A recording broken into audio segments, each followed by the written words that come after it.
We're going to talk about how your hips turn in your takeaway and beginning into your backswing. We'll talk about how the hips turn more in the downswing, but today is all about how your hips turn in your backswing.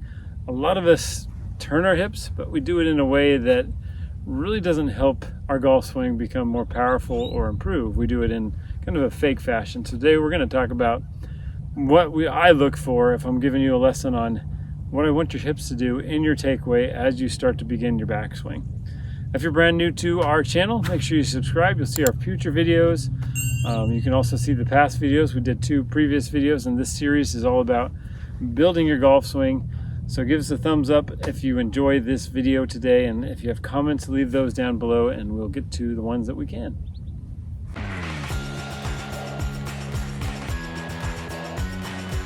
I'm going to use a few swing aids today to help you be able to visualize what we're looking for in what your hips should be doing in your backswing as you take the club away.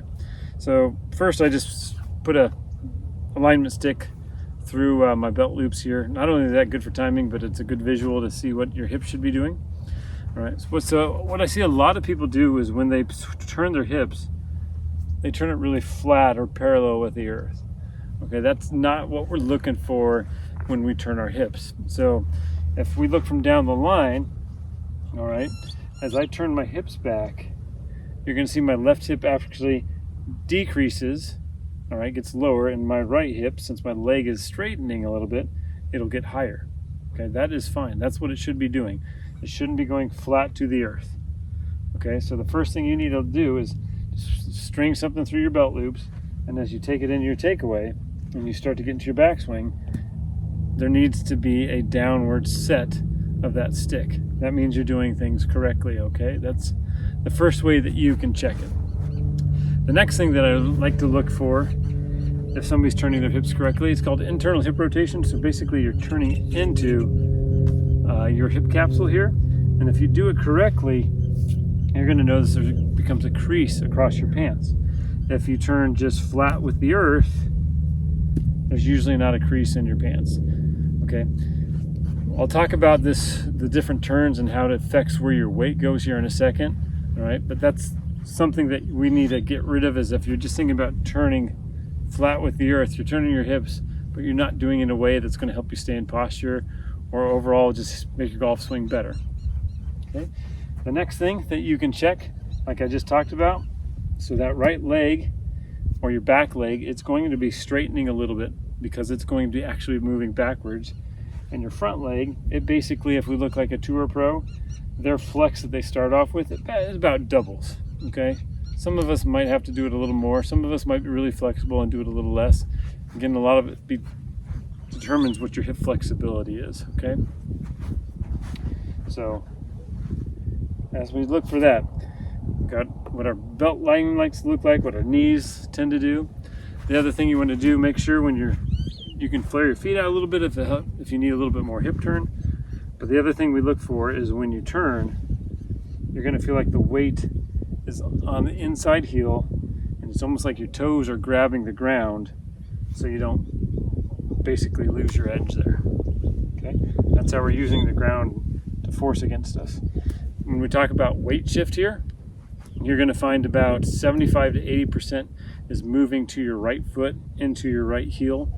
Some might move a little bit less, but we don't want to move too much more. And it's moving pressure versus weight. Okay, so make that distinction. Your head can move a little bit, but if you ever feel like you're moving all over the place, it's just going to be too much, too hard to go from here all the way to the front side on the downswing. It just becomes a little bit pretty much a disaster. Okay, so that's our hip turn from that point. Now we're going to talk about a little bit more where our weight goes into our heels and some things that you can do to kind of fix your hip turn if you're one of those lateral or really flat hip turners. Next thing you need is a chair. Okay, because if you're somebody who turns really flat, so let's say I'm going to give myself about a hand width off the end of the chair here. If you turn really flat, okay, you're going to notice that my butt doesn't go backwards. A lot of times it's going to go forwards, and when your hips go forward, your chest extends, you lose your posture, and automatically things are going to start going wrong. So if you move correctly, one of the first things you should do in this takeaway move is your right leg is going to feel like it starts to go backwards. And it's going to feel like it pushes into the chair. Okay, we want your right butt cheek or your back butt cheek to feel like it goes deeper in your golf swing.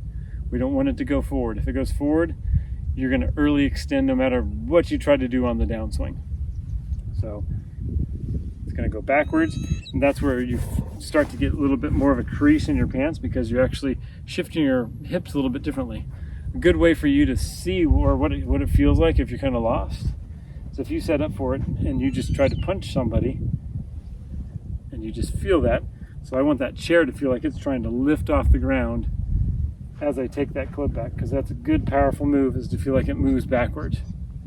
Okay, now I'm not doing anything weird to make that happen. You just have to feel like that's why that right leg is extending too, right? So that's also helping that right butt cheek move backwards. And so you're going to take your setup, take it to 2, and you should feel yourself. And again, it's about a hand width or so. Feel yourself move into that. All right, because later on in the downswing, we're going to have to keep both our cheeks on it. So if you never reach it in the beginning, you're not going to find it in the downswing. Okay, so this is kind of some of the basic ideas that we look for in our hip turn. We've got to make sure that our right hip is moving correctly. That's really probably the most crucial hip in that takeaway into your backswing, is making sure your right hip knows how to move backwards. Right leg knows it extends, it doesn't lock. All right,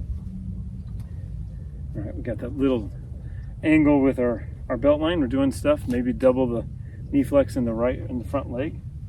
Weights moving to the right foot, and we're getting it all set up because we want to make sure that we have it set up so we can be most successful in our downswing, right? So far we've covered the setup, and we talked about the takeaway in the last video, and today is what our hips do along with all those other new things that we just talked about. So if you have any questions, you can put those down below, but just visualize different visualization things and things that you can feel will help you go a long ways to help you fixing some of the mistakes that you might be having when it comes to how your hips move in your backswing.